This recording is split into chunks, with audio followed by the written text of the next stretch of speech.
I'm Peter Wilkins, and I'm an alcoholic. My sobriety date is September the 6th, 1992. And my home group is the Primary Purpose Group in Wilson. We meet at the Raleigh Road Baptist Church, and we meet on Mondays and Thursdays. Mondays is our closed meeting. We study the traditions and the steps from the 12th tradition book, and we read we study the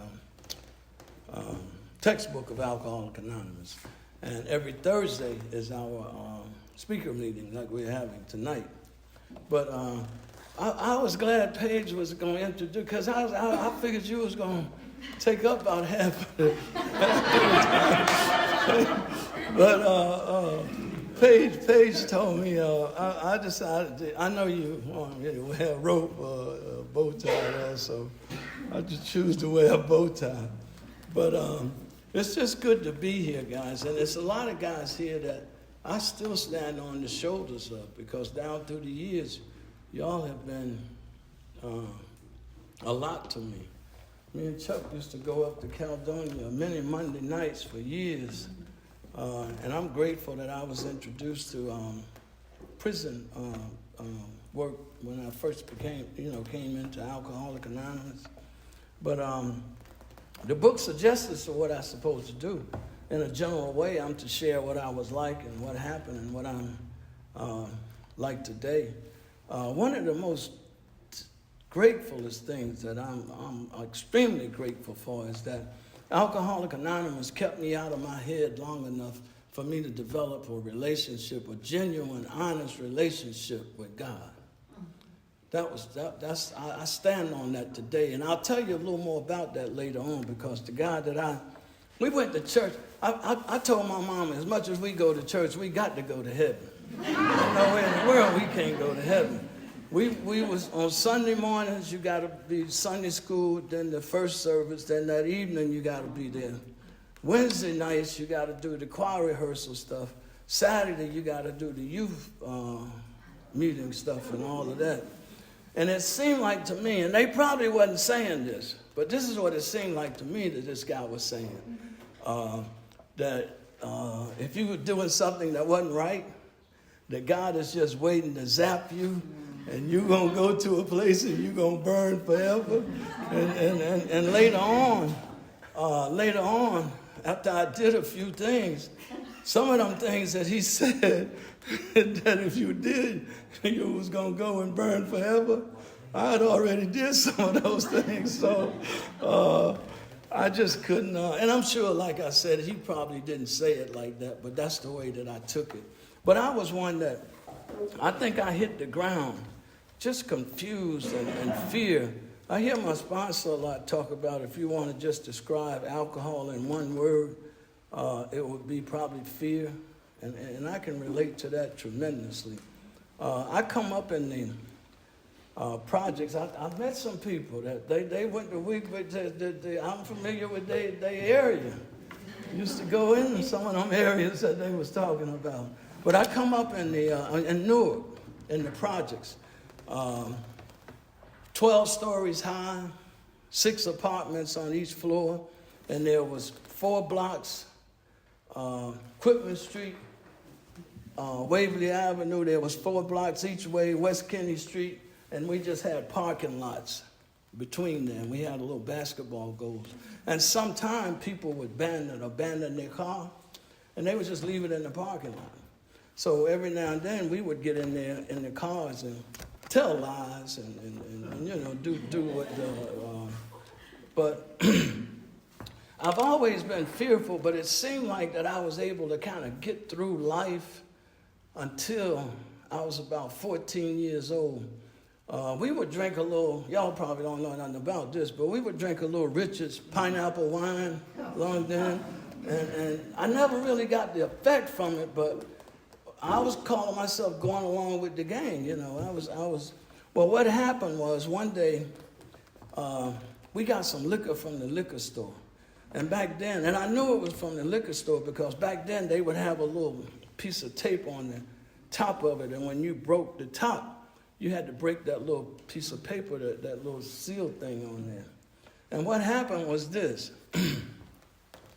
Now, if a girl would like ask them for a date or trying to have a conversation with them, like, can we be friends or anything on that level, I didn't have that.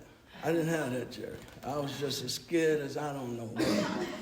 But we drank that.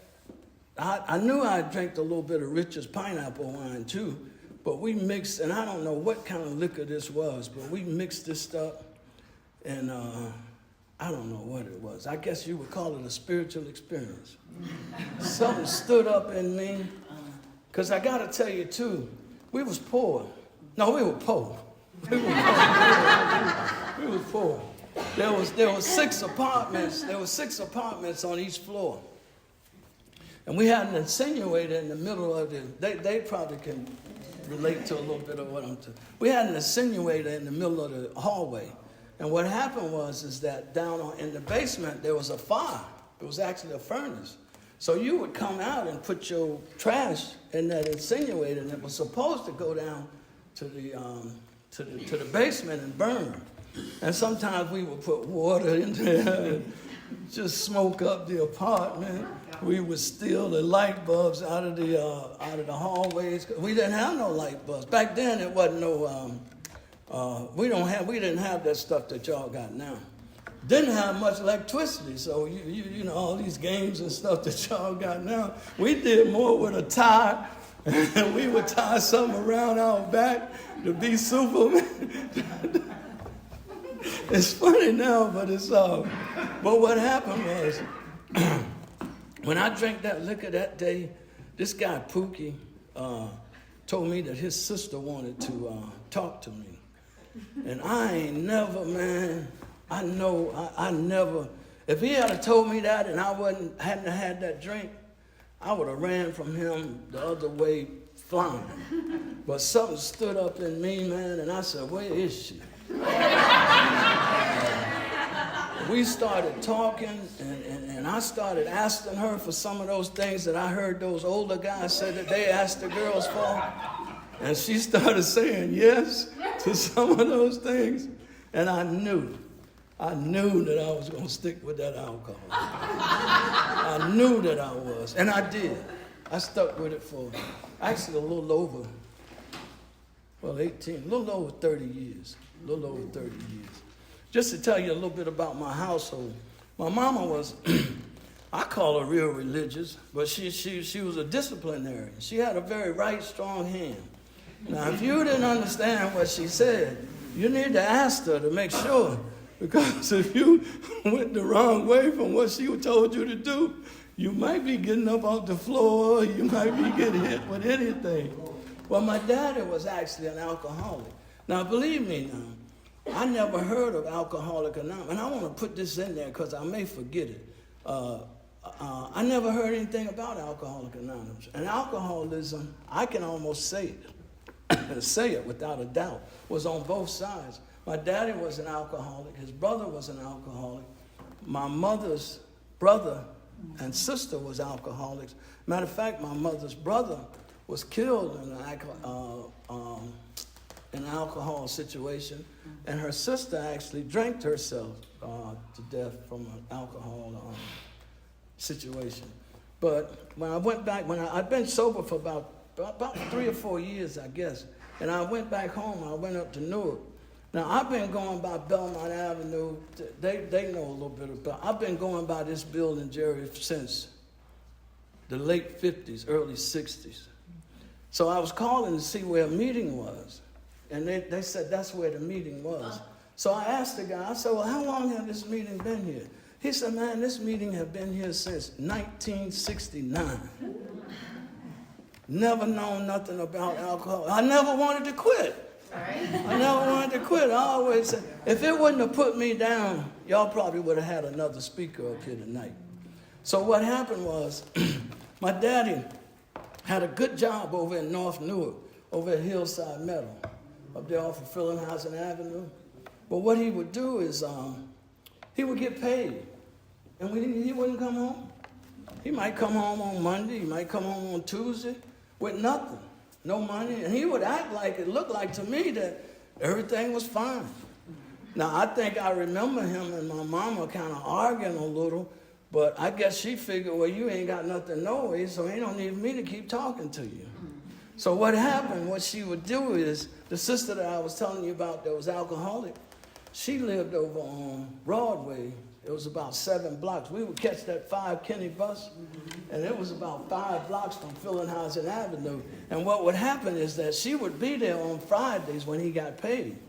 Because if she wasn't there on Fridays when he got paid, all bets was off for us. That week you might have to eat ketchup sandwiches, you might have to eat lemon sandwiches, you might have to, all bets was off. But I used to like to go over to her sister's house because she was the kind, this is the alcoholic, she was the kind of lady that, and long then they had can openers when they had beer, the Rango and the Pabst and I'm a lot older than, well, y'all can see that anyway, but I'm a lot older than a lot of y'all. Y'all don't probably remember the church key and all. But what happened, she would tell me, Pete, go open the beer and drink a little bit of it. And then she would have people in the house there that kept a house full of drunks. And they would tell me to drink, dance with me and to do this. And I felt like I was in heaven then because you couldn't do none of that around my mama. So what happened was this. Now, I don't know why I always thought that one day he probably won't gonna come back home. I don't know how that kind of stuck in my mind, but that's what actually happened. After about probably a couple of years, her going to meet him on Fridays at his job, I guess he got tired of it or whatever, but he actually, well, at that time, his brother was stationed up in Massachusetts, in Lowell, Massachusetts. So what he did was actually left and went up there with his brother in Lowell, Massachusetts. So now, that leaves me. I got a brother. We're 2 years apart. I got a brother that's 2 years older than I am. I got a sister that's 2 years older than he is. They don't have no problem with alcohol. Never smoked cigarettes or nothing. My brother, he was delivering the papers in the project. Now, you got 72 apartments in each project. And on then, Newark had 2 papers. They had the Star Ledger, and then they had the Newark Evening News. And I think I remember him saying one time that he had made almost $8 one week.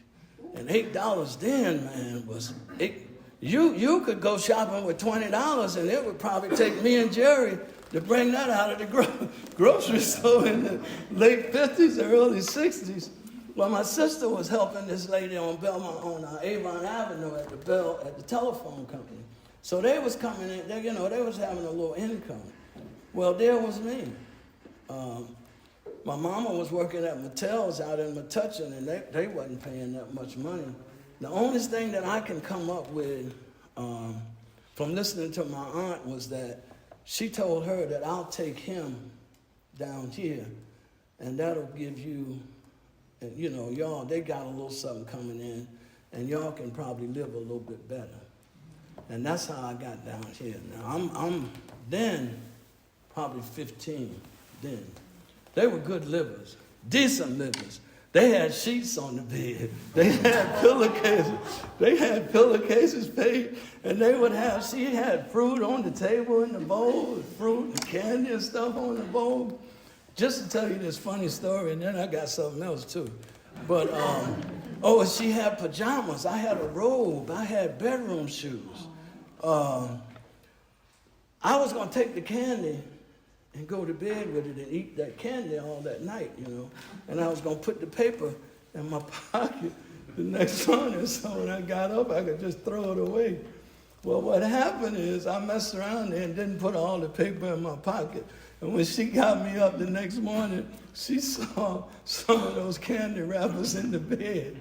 And she said, Pete, you don't have to do that. Said, there'll be some candy left for you. But I didn't know nothing about that. Whatever you could get where I come from, you needed to get it. People was beating their children to eat their food. We was getting beaten as I had to get up, because there wasn't no more food. But anyway, she was a seamstress, and they was pretty good livers. She was a real religious lady, but her husband was a cold-blooded bootlegger. He sold moonshine liquor. Moonshine liquor, Jerry. So now, here's the way the situation, this is the scenario. She's a real churchy lady, right?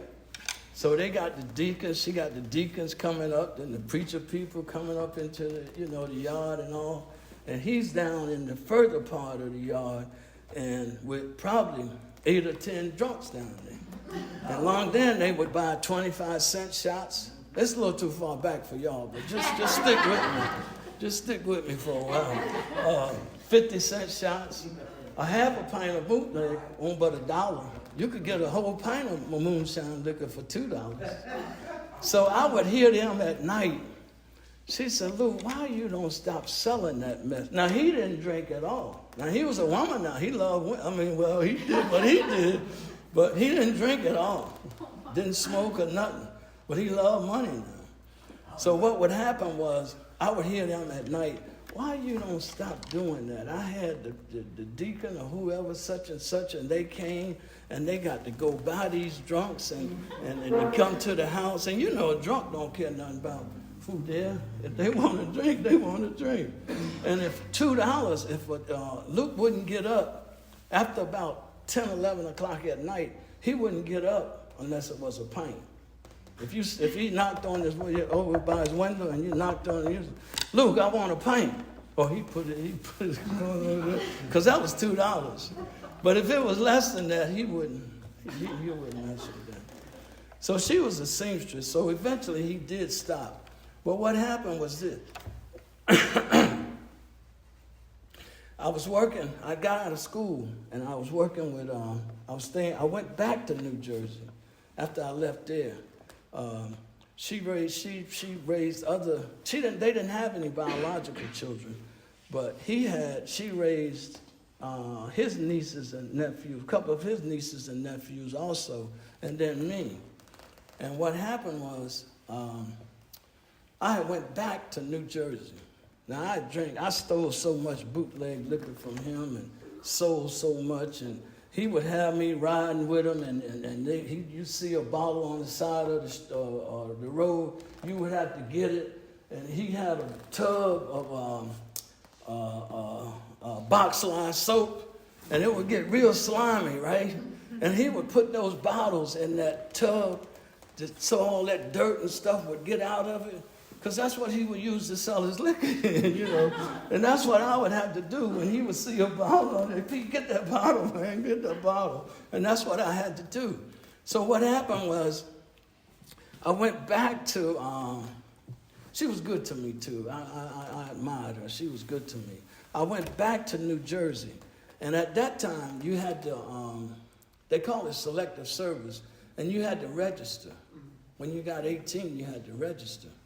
And I wanted to go to the military, and I had registered, and they classified me as 1A. So I'm thinking that I'm going to go. 3 or 4 months or maybe 6 months later, I got a reclassification that said that I was 1Y. Steve, you was going back to Vietnam long then. But anyway, I got with the recruiter, and I was asking him, what was the deal? Am I going to be able to go? Less than 4 months after that, they sent me a classification of 4F. So I didn't go. The only thing that I heard, that reason why I didn't go, was because my brother was already in Vietnam. So I went to stay with my sister. My sister had an apartment over on Henderson Avenue. And she told me, I thought I was just going to lay around and just drink and just do nothing. And she told me, she said, you either going to go to school, you either going to get you a job, or either, what was the other deal? You got to go to the military or something. So I didn't do either one of those, so I had to go to work. So the first job I got was over in Edison at the Ford place, the Ford Motor place. Hard job, Jerry. Man, and about 300 or 400 cars would come down the assembly line every day, and the chassis they would put the body on the chassis, and there was some screws way back up under the trunk there, about this long, and you would have to get in there, get in the trunk, get in there and screw them down. Next car come along, you would have to do the same thing. And sometimes I couldn't get it, you know, and when I look back, I got about 13 or 14 cars behind me. What happened was, I did that this was 70, 68, 69, 70. Yeah, this was 70. So I was at the bar on West Runyon Street. And there was a guy that was from Rocky Mount, and we would drink together. And somehow or another, we started talking about a job. And I told him, I said, man, I'm so dissatisfied and unhappy with that job that I got. I'm jumping in and out of these cars, man, and about 300 or 400 cars a day is coming off that line. He said, well, man, Pete, Amtrak is hiring, and I just got on, and I can probably get you on. I said, please, man, give me an application, please. What happened was, less than probably 3 or 4 months, I got on and got to be a bartender. Got to be a bartender on Amtrak. And that wasn't good. What happened? I'm drinking every day now. Now, I'm not getting drunk, but I'm at a level that I'm all right. I'm all right. So what I would do, I would take me a couple of fifths with me, because I wouldn't want to steal as much as that. We used to call them little pinch bottles. You know, when you be on the plane or the train, you get those little bottles of liquor. So I would take a couple of fifths with me so I wouldn't have to steal so much from the Amtrak. So what would happen is this. We would leave New York, go down to Miami, and every now and then we'd do that Floridian, and we'd go from Miami over to Chicago. But when we would come back, when I got to Richmond, we would have to deadhead from Richmond back up to New Jersey. So what would happen, every now and then, I would get off in Wilson because I had been there before. My aunt had, the lady that I said that had raised me. But what happened was this. I was stealing so much of that liquor, and what I would do, and I was successful with it for a while. I don't want to tell you, I'm all right? I'm all right here. I was successful with it for a while. What I would do in my locker, we would have a little cart when you wasn't working. You had a little cart where and you know how the train is. You can't really sleep. It's doing all kind. Well, what I would do is steal the liquor, right? And what I would do in my blanket, I would take my blanket off the bed, and I would put the liquor in between the blanket, thinking that nobody would hear that, So when I would get to Richmond, what I would do is just take it and throw it in the trash can, throw those empty bottles in the trash can. And that was successful for a while. But every now and then, man, I guess I would be drunk or something. On my way taking the bottles out in my blanket, 2 or 3 of them will fall out, man. And God said, man, that's where all the liquor going. Keep drinking up. But anyway, this lady that I was telling you about, she loved me unconditionally. I loved that lady. They were going to build a rubber plant in Wilson. This was in 72. They were going to build a rubber plant in Wilson. And the guys that came to open that plant was buying these nice suits from Belts and Dillon's, and we had another place there, Scotty's, nice men's clothing store, and she would do the alteration. Now, I went from 194 pounds to 171 pounds while I'm working for Amtrak. And she would say, Pete, what's wrong with you? I'm getting off in Wilson, because I met a little girl, and she had started saying some things that I thought that she needed to say, so I would get off in Wilson, and my aunt would say, what's wrong with you, Pete? No, ma'am, ain't nothing wrong with me. So she asked me one day, she said that if they're going up with the rubber company here, and if I asked the guys, would they hire you? Would you leave there, Amtrak. You know how people think if you right up under them that they can help you, they can fix you or whatever. That's what she thought. And she said that if they hire you, would you change jobs? And I just said, yeah, off the top of my head. I didn't know that I thought she was just going to forget it after she said that. I didn't know that she had something working, Paige. So about 3 or 4 months later, she said that a guy named John Ventnor, he was the first plant manager at Firestone, said that he said for me to go down and do an application. And I went down and did an application, and that was the first of 74. Yeah, the first of 74. And I started actually working at Firestone. I left Amtrak. I gave them matter of fact, I had to stay another week because they didn't have, they hadn't hired anybody. So I had to stay another week. So I started with Firestone the 7th of October 1974. That was my career drinking. I kept looking at my luck. Now, it's supposed to have been a rubber company, but it was actually a pharmaceutical company. Anything that you wanted, you could get it there. You're talking about 3,000 employees, and I kept looking at my locker. I drank for 18 years. I worked there for 18 years. And what happened was, we went to Newark. We left here and went to, I know I'd been up for 2 days. It might have been 3 days because I don't know whether we could have did all of that in 2 days and got back here. But what happened, I was working a midnight shift. I was working from 12 to 8 at that time. And what happened was I made a decision to go to work. Hadn't had no sleep and very little. I can't remember eating that much. And I can't tell you how much I drank in them 2 or 3 days. I probably drank 4 gallons, probably. I don't know. I drank a lot. I made a decision to go to work, and I hadn't been on the job. The guys tell me I hadn't been on the job 2 hours. And I don't know where this chair was, but no chairs are supposed to be where we are.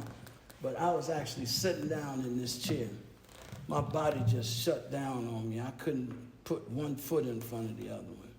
And the guys called the regional manager and told him that something's wrong with Pete. Said he won't respond to us. Said that he won't get up out of the chair. So when he came to speak to me, I think the conversation kind of went with, now they're getting ready to terminate me anyway now. My attendance is terrible. I don't know how many write-ups for insubordination. Productivity is terrible. So he was telling me that I would have to come back through personnel. You got to leave and you got to come back through personnel.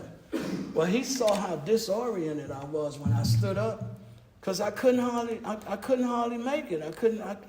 My body just shut down on me. He saw how disoriented I was, and he said that I can't let you drive your vehicle home. I got to get security to take you home. I remember getting in the truck. I can't remember I was on Garner Street then, but I can't remember really going inside the house. But what happened was, that lady that I was telling you about that brought me in, my mama's sister that took me in, I guess I would have starved if she hadn't have took me in. Now, we called and talked to each other, but we never called and talked to each other after 9 or 10 o'clock. She would go to bed about 10:30. If it was 10 o'clock and she called me, it had to be something important. Or if I called her at 10 o'clock, it had to be something important. Now, mind you, here's where I believe the hand of providence was. Well, I believe God was carefully orchestrating my life all the time. But here's where I believe the hand of providence kicks in at. She called me between 8 o'clock that night, 12 o'clock that night and 8 o'clock that morning. And she told me that, and she had to tell me this after I got out of treatment and got sober a little bit, that she asked me, she said, I just had you on my mind, and I was wondering how you were doing. Now, we never talked after 10:30. Now, it's probably 3 or 4 o'clock in the morning at this time. And she said that I told her that I didn't remember. I was telling you about they raised 3 other of her husband's niece and nephew also. Now, we ate at the same table, We played together. We went to church together. We were just like brothers and sisters. And she said, I told her that I didn't know who they were. And she said that she knew something was wrong with me. Now here's how it unfolded. This guy used to go with us up to Atlantic City. We'd go to a fight or something, and he would drink a little bit. He wasn't drinking like we was, but he would drink a little bit. She knew that if anybody could get anything done, he probably could. Now, she wouldn't have known him, Jerry, no more than she would have known you. And long then, they had phone books. And she actually got his number out of the phone book and asked him, told him, from what I understand, he said that she told him that there's something wrong with Pete because he don't know Teresa, he don't know Frank, he don't know William. He said he don't know any of them. And he used to call her Aunt Martha. And he said that, and she asked him, will you go over and see what's wrong with him? And he said that, he told her, Aunt Martha, I'll go over in the morning and see if I can help him or what's going on. And he said that when he came that next morning, he said my door was wide open. He said I had a pea jacket on and I was laying on a pile of clothes. And he said he asked me that I want to get some help. And I told him, let me think about it. But this guy took me over. I'm forever grateful for that guy. We got together at Christmas. He's a talker. He's a liar. He's a liar too. But anyway, he took me over to the emergency room in Wilson, and they told him he did tell me what they said, how much it registered, how much alcohol I had in me, like 0.4 something. I mean, I'd probably drank 2 gallons between them 4 days that my body shut down. But anyway, they told him that they had a bed up here in Raleigh. It's Rocky Mount though. But they told him they had a bed up in Charter Northridge in Raleigh, and if he would take me up there, that they would take me then. Now I don't remember a whole lot that what he said, because he was cursing me out. He talked junk anyway, but he was doing some of everything. But seemed like I remember on the way what he said was that, Peter, if you finish the time for this treatment, the time that you're supposed to be in treatment, that I'll make sure that you'll have your job when you get out. Now, I didn't know what that means. Now, mind you, I've been on this job 18 years. Chuck, I don't know, we got an EAP program. Didn't know nothing about it. Most of y'all know what that is, right? If you admit that you got an issue with substance abuse or mental health, they have to get you help, and they can't fire you. He talked to those people up there at the treatment center. I can't tell you what he said, but he talked to those people up there at the treatment center. Now, mind you, too, I don't know nothing about Alcoholics Anonymous. Nothing. I always thought an alcoholic was somebody under the bridge, or they, with a barrel putting wood in it and singing doo-wops around the barrel and all that. I don't know. Never heard of it before. So after 3 weeks, we were up in the treatment facility. They would take us out to meetings.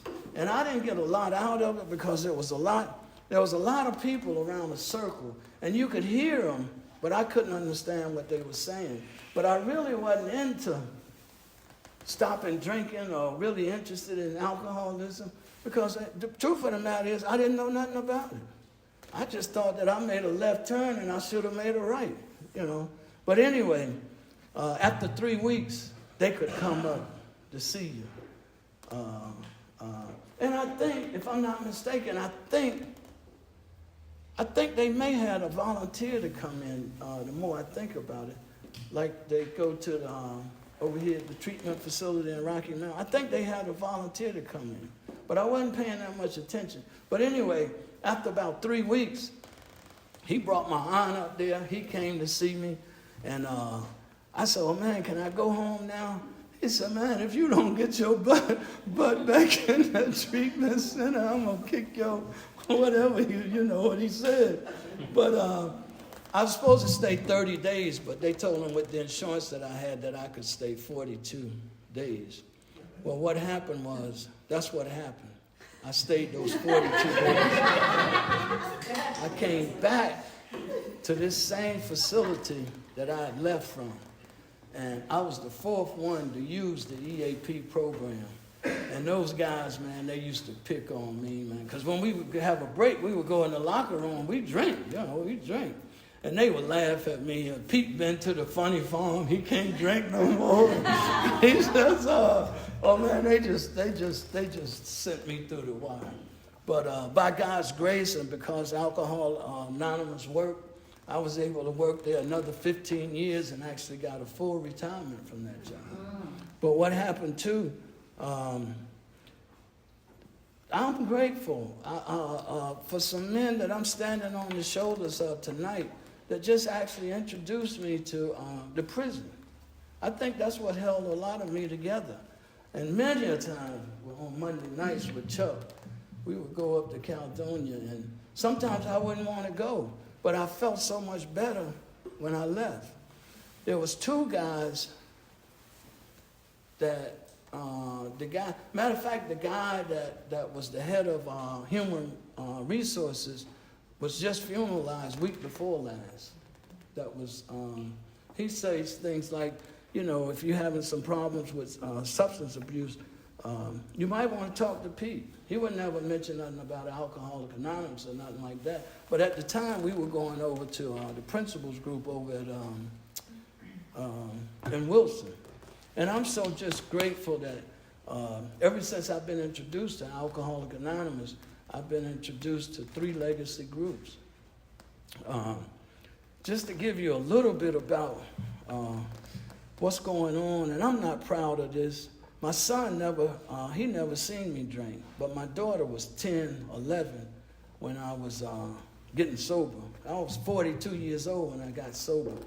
And she told me, and this hurt me too, she said, Dad, I didn't know which dad was coming home. She said, I wouldn't invite my friends over because I didn't know how you was going to act when you come home. She said, sometimes you would act like I was the best thing since sliced bread. And sometimes you wouldn't say nothing. Sometimes you would be arguing with my mama. She said that I was afraid that if I invite somebody over, I didn't know how you was going to be. Well, today, me and this girl, we talk every day. Matter of fact, we spend at least 2 hours together a day because I have to take those kids. She got a daycare, and I have to take those kids back to drop those kids off. And my son, we in harmony. He just, I saw a story, a different story about him. He just do it. He went through a divorce and recovery. And at one time, we couldn't speak to each other. We talked to each other today twice. Matter of fact, I got a 4-year-old grandbaby, and that's the light of my life, man. We're going to take her to Florida. Her birthday is the 10th. And we're going to go that week in Florida down to Mickey Mouse for that week and take her down there. My sister, we was okay. She won't. Oh, another thing, too. I asked her, I was sober about 7, 8 years, and I asked her, I said, well, how did you feel about, we come up poor in the projects, and how did you feel about that? And she told me that she felt like that if she got her a halfway decent education, that she could make some money, and eventually she could buy what she wanted to. She could move out of that place. I couldn't see it like that. I thought I was going to be like that forever. And that's what she basically did. She got a halfway decent education, and she actually ran a boxing federation for 26 years. So I worked for her after I retired. I retired in 2007, worked with her for a while. We had peace. My brother, he was in Virginia after he got out of the military, but he actually moved back to Wilson. We had peace. I talked to him, both of them, Christmas Day. Matter of fact, I talked to my sister before I came over here. I told her they don't know nothing about drinking or alcohol, this or that. I said, I got to go over there and tell my story. She said, which story?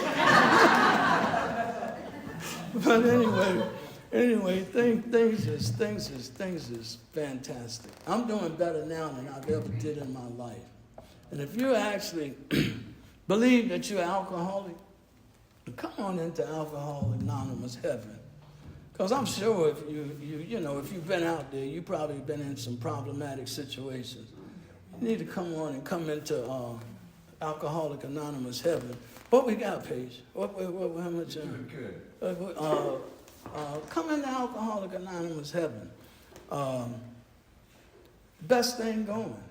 And Alcoholics Anonymous is the real deal. The thing that I stick with this because that was the only thing that relieved that mental twist that I was in. I was always in that fearful place of that mental twist. But Alcoholics Anonymous have allowed me to develop a genuine, a fervent relationship with God. I know that he's on my side. I know that when I get there that he's already there. Never had that feeling before in my life, and it's a direct result of Alcoholics Anonymous. I appreciate y'all.